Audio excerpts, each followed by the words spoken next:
funny when we hear all of these hacks in US corporate media or from the think tanks, which are always all tank and no think, they constantly refer to the people and the region of Donbas as an integral part of Ukraine, erasing the cultural and political context, particularly of the last 8 years.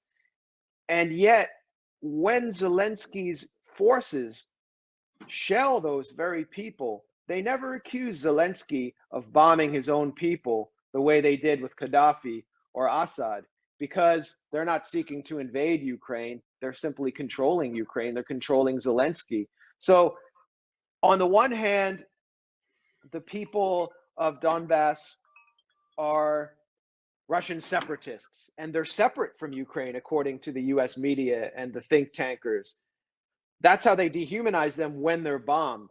But when Russia sends peacekeepers in to absorb them and protect them from the bombing, suddenly they become Ukrainians.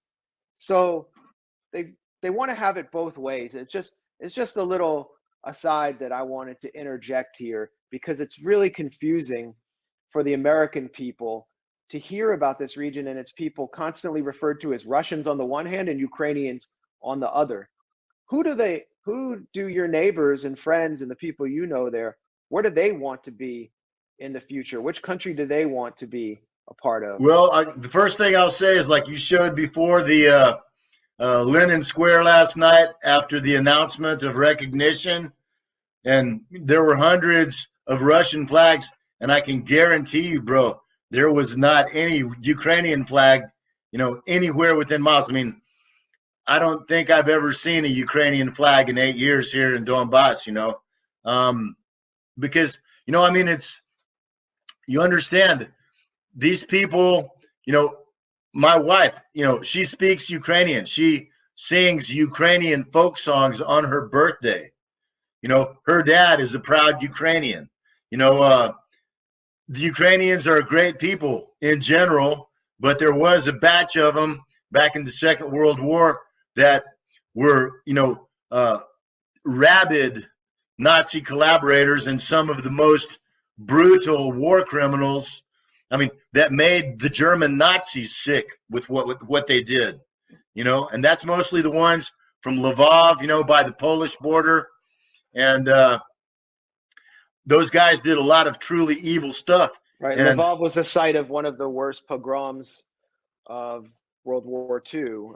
Bobby Yar also could not have been done without the assistance of the Banderisti collaborators. There's a mine here in Donetsk, bro, the 4-4 mine, where the city of Donetsk was under German occupation for 700 days exactly.